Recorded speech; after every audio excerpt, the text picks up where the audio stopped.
So one of the biggest challenges, I think, for us was that we wanted to make sure that we aligned the ACE learning principles and the whole protocol with the strategic planning process that we had previously used in our school.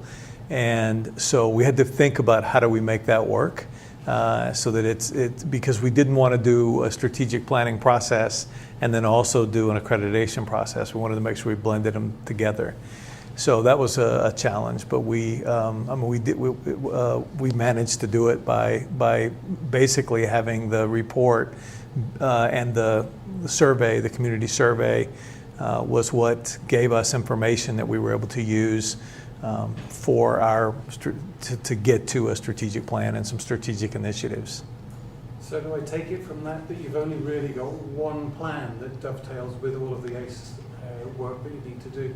Well, yes, we did dovetail our strategic planning with the ACE protocol and the internal review, but to make it even a little bit more complicated and challenging, we're also on the IB synchronized pilot, so that we're trying to make sure that we're actually blending the IB evaluation process with the ACE accreditation process and with our own strategic plan process, and we've managed to do it.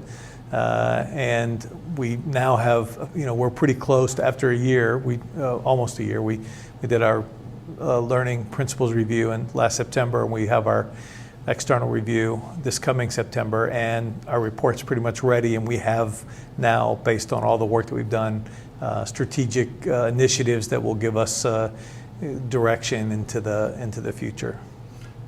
And having been through the process, did you have any aha moments, either as a school or as an individual? For me, I would say as a whole school, yeah, there was some aha moments, because when we first looked at ACE, I think, like with any change, I think there were some people who were used to the old processes. They were used to kind of clarity. In some ways, there's a certain amount of comfort in ticking boxes and the more compliance-based accreditation, and or we had a number of people who were very comfortable with the IB process, the evaluation process, and this kind of made everybody sit up straight. And it took a while, but once we did a couple of things that really helped, I think, make it a part of the work we were doing. One is we decided early on to send, if anybody could do a visit, we did, and then we hosted a visitor training, which was really helpful. And as a result of that, we had some kind of core people that understood the process better. And then, of course, the process itself helps the faculty start to learn what the learning principles are, through the time that we used and through the process. And with your understanding of ACE now, what do you think moving forwards you'll be doing more of? Well, it's something I think all schools should be doing more anyway, and the reflection process should be about talking about learning and talking, about what are those things that we can do to impact learning. And so it gives us all a common language, and we'll be using that common language. As a matter of fact, our plan now is to use the learning principles every year, so that next time in 5 years, when we have another accreditation, that we've already been processing that with that language, and so that it becomes a part of the fabric of the school, and it's not something different or something that's done to us once every 5 years, but something that we're constantly having those conversations every year.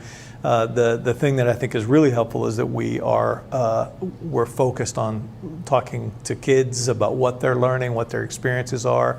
And we find that helpful. We already did our own community survey. We do that every year, which aligns with some of the questions that come from the ACE survey. But one of the things that was really helpful about the ACE survey is that we went beyond the leadership team looking at our community survey. We had all faculty processed all of the data. It was a way we had to do that because we couldn't give it to them all kind of raw, but and that was really good because they were a part of the conversation. They helped identify some of the things we needed to work on based on what we were learning from the survey and the strengths that we had based on the survey. And what do you think you'll do less of?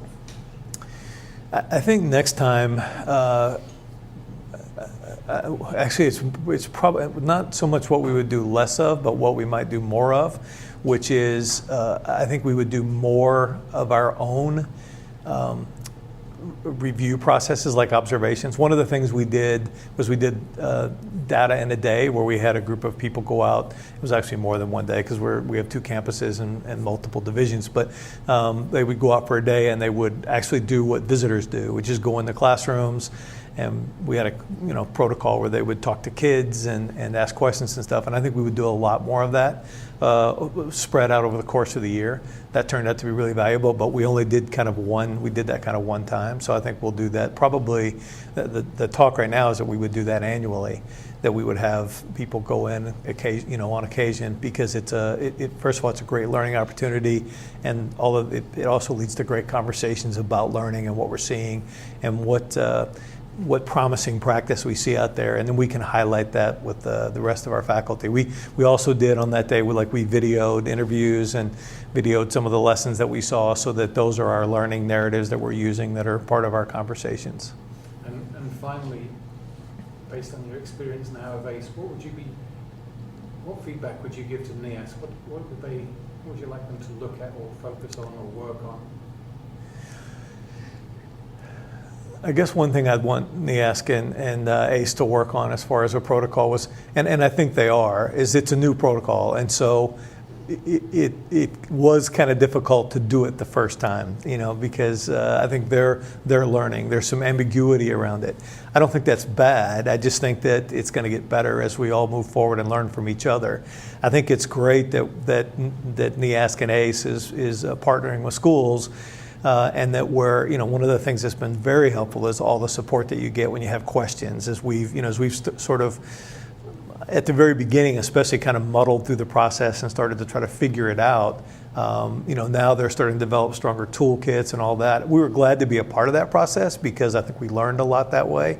But I think just taking as much of the ambiguity out of it as possible, but at the same time, leaving enough autonomy for the schools to make sure they make it their own. I mean, there's certain things that I think are really powerful about it. For instance, I know every school is doing it a little bit different. When I've talked to people at Prague, I know that they're doing it different than we're doing it. But we were able to make it our own. We were able to kind of customize it based on our school and what we knew our needs were.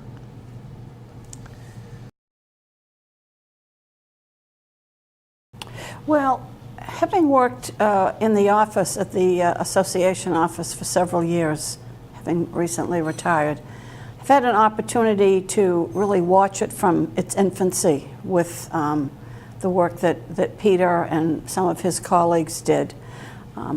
So I've seen it, as they said today, it's still developing, but now we're seeing it being implemented, and I think that to me is exciting. And I said to Peter today during one of the breaks, I think people now, particularly with some of the work that was done today, people are beginning to see that, this is based on research. Somebody didn't just think it up. It's very deep, it's very intense, but it's where we're going. It's where we need to go. And I think watching it now in practice, both as a visitor and then obviously at our membership schools, it's exciting. What do you see as the biggest challenge that you face, and what do you think ACE faces? As a visitor, I would say the challenge for me, and I've only done one, I did an LP visit this spring, having done, 6th, 7th, 8th editions, many. The thinking is different and the writing is different. And when I say the thinking is different, it's how you're looking at the school. You're looking at it through a different lens, or several different lenses, if you look at all of the learning principles. And so that's a challenge, and I think some of it is new terminology. It's not difficult, but you have to kind of rethink how you're thinking and also how you're writing, so that you're using the language of the learning principles. And I think it just takes time, but the resources, that they're building the resources. I think for schools, I've used the term, it's a learning stretch for many of the schools because it's different from anything they have done in the past with NEASC, with what was CASER and now is the Commission on International Education. And they're eager to learn. I think one of the things I observed in the workshop that was done, and it was a coordinated, synchronized visit with CIS, so at the end of the LP visit, the workshop, and I could see just some hesitation. You look at, you watch the nonverbals in people, and it's making them think about how do we do things, why are we doing the things the way we're doing them, how can we be better, and I think for the schools that's a challenge, but again, the support is there and they will do well. And what advice would you give to NEASC now for moving forward? Well, I think one of the challenges they have, and its advice is to try to train as many people as you can train, and have them go out on visits. And it's not going to be possible, obviously, to have them all go out with a staff member. So they're going to have to rely on some of their experienced volunteers to help in chairing some of these visits. But I think I would just say to continue to provide the resources that they're providing. They're easy to contact. It isn't all just on technology. You can pick up the phone, you can Skype them from another part of the world, and they're available to help. And they've done extraordinary number of workshops, and I would just say to continue to do those. And how would you say the ACE has impacted you personally? You know, I'm a very experienced educator, been around a long time. It's made me think maybe more deeply. And focus on things like agency, inquiry. I think those things were always there, but you can easily get caught up in not really the minutia, but the smaller components of what's going on in a school and in a school system, systemically and systematically. And I think this has focused me and forced me in a positive way to think differently.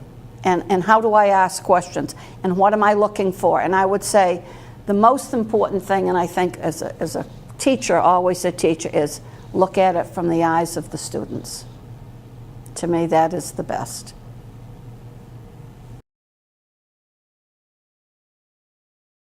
What excites you about ACE? I'm a school teacher. I'm not an administrator. I'm not a superintendent. I'm not a head of school. I'm a teacher. And the focus on student learning within ACE is what really has me excited about this accreditation protocol. Many years ago, I had a superintendent who had a mantra. He would say that the main thing to remember is that the main thing is the main thing. And I used to try to figure out what that understood. I spent hours thinking about it. And it was only after many years of teaching that I understood that the main thing is really student learning. And so what he's telling us is that in this day of high stakes tests, of curriculum changes, state requirements, don't lose sight of the main thing, which is student learning. ACE learning fits so nicely into that with its focus on student learning. And as an educator, what do you find most challenging about coming to terms with the whole ACE protocol? I've been involved with NEASC for a few years. I've done a handful of 8th edition visits. I've done a couple of learning principles visits. And as I mentioned earlier, the focus on student learning and ACE protocol is the big departure from the 8th edition. The biggest challenge is going into a school and identifying the learning impacts, seeing the learning impacts in action,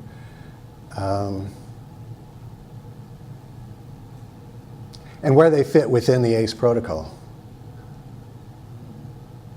That is a challenge, isn't it? And how do you think on a personal level ACE has influenced your thinking? We talk about having aha moments at school. Every visit that I go on, I come away with at least another aha moment, whether it's a student information system, a curriculum mapping platform, projects that students do, programs that schools have in place. Every school has given me an aha moment, something to take away with me. It's not a one-way, it's not we as an accreditation agency are coming into your school to see what you're doing and how you're doing it. But we as individuals and as teachers and administrators are coming away from your school with as much or more than we're leaving with you. It's incredible, isn't it?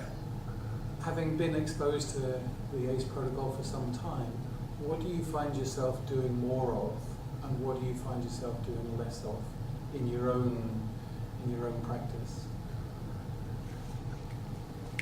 That's not a fair question because I'm not practicing right now. Well, I mean, it's changed your thinking, so... Well, it certainly has. And with the ACE protocol, we're moving away from ticking boxes, checking compliance. We're moving into classrooms. We're moving into observing learning, talking to the students, talking to the teachers, talking to the parents, the entire community. I really think we're getting not a better picture, but we're getting certainly a different picture. And maybe it is a better picture of what's happening in the school, because our focus is really on the learning, whereas before it might have been a little bit more compliance-based. And what advice would you give to NEASC now at this phase in their development?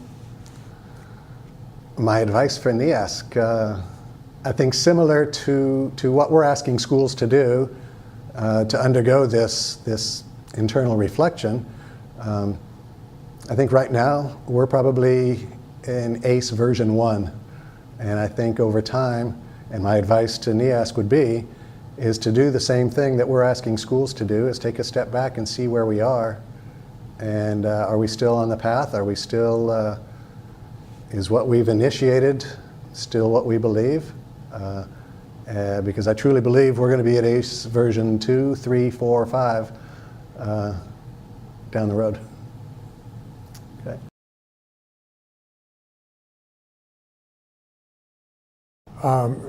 That's one of the reasons I came up. I have been on one learning principles visit with Diane a couple months ago. And what I thought I might mention is I experienced a cycle, which I think a lot of visitors will go through, of initial excitement about going on a visit. And I've been on several visits before, but a special excitement about going on a visit with a new protocol. And then as we got closer to the visit, a certain feeling of being overwhelmed with information, because there's so much information that's uploaded on the portal that you can't really go through all of it. And I realize now you don't have to go through all of it. And then again, excitement going to the actual visit, and then realizing that we only had 3 days, and with just 2 people, 3 days, and we didn't have to do a comprehensive job like you would in an external review visit. But at the same time, you felt like you wanted to cover everything. And the first day and a half, I felt overwhelmed as I started to visit a lot of classes and try to find time to do some writing. And you go through this stage of, as a volunteer, why did I get into this? There's so much work. And then once the writing starts and you actually begin to come to some conclusions and you see the light at the end of the tunnel for the writing, you say, wow, we've really made a contribution, plus we've learned a lot, because you do learn a lot at these visits. It's the best form of professional development. And then when we finished and finally got it all uploaded, and I got a handle on how to do the uploading, there was a real sense of satisfaction, and sure, I'll do this again. But it was a real continuum, which was fascinating. So one of the biggest challenges then is what, engaging with or dealing with the overload? I think the challenge in the learning principle visit was trying to understand how two of us were going to do a fair job for the school in just a couple of days. Whereas I'd just come off of an 8th edition visit, which was a full visit, but there were 14 of us at the school, and we filled up our time very easily. So understanding the scope of the learning principle visit and realizing it doesn't have to be at the same level of depth as a full visit, that's really important. And it was very helpful to read a learning principle report, one that had been done before. That gave me some context as well. And I think the toolkit is going to be valuable as we move on to other schools. So having been through that experience now, what advice would you feed back to NEASC about how they develop moving forwards? Well, one piece of advice which may have led to one of the sessions today is really help visitors become familiar with the technology. I would have been lost without Diane on the last visit in terms of the uploading and getting into that routine. Some of us are more familiar with technology than others. I come from a generation where it hasn't come quite as easily, and when I was head of school, I always had a tech department to rely on. So I think that's important. But I'm super impressed with the amount of support materials that NEASC has developed. That, as I think about doing an external review visit in the fall, I'm going to rely a lot on what's there. And also for the learning principle visits, the security of having some PowerPoints which have already been developed and tested. First time through, you want to have that as backup. And we get a lot of support from the Home Office, for sure. So what would you say has been your biggest aha moment or personal takeaway from being involved with the ACE program? Well, one of the perspectives I have, and I don't know whether others have experienced this as well, I think, and we had a session today where there was a quote from 1968, from 50 years ago. I think some of what the ACE protocol has put into its form is what good schools have been all along. But it's done it in a way that I think will help schools move further along in that continuum. We've seen student-centered learning for many, many years. We've seen brain research for the last 10, 15, 20 years. I think ACE, what's exciting is that NEASC has taken the step to say we're more than just rubber stamps. We really want to be transformative and bring all schools along. There are some principles which we really believe in. And what's been exciting for me as I've visited schools, and this was true with the 8th edition too, is you see individual classrooms and to some extent individual schools doing things the right way. And that's truly inspiring. I went into the equivalent of what was a 4th grade classroom at my last visit, and I could see all the principles in action right there. And that was cool. I went into other classrooms and that wasn't true, but in that one classroom I could use that as an example of how these principles really look in action. So again, moving forward, what do you see yourself doing more of, and what do you see yourself doing less of when it comes to using the ACE protocol? I think as I get more confident about understanding the principles as they're written, and they do overlap a little bit, and that can be a little bit confusing, that I'll be able to focus even more on what's going on in the classrooms and at school without the concern about how am I going to translate that into the report. I think the learning principle visits are challenging to get done in the 3 days. I know with previous visits, we've always said we want to get the visit done and the report written before we come home. I'm not sure that's always possible with the LPV. It might take an extra day of work, especially if you're chairing it. But the more time that you can focus on the school. I felt that in the last visit I I was cheating the school a little bit because I was concerned about getting the writing done and getting everything down. And fortunate that it was a relatively small school. In a larger school, I can see that with experience, being able to focus more comfortably on what's going on at the school.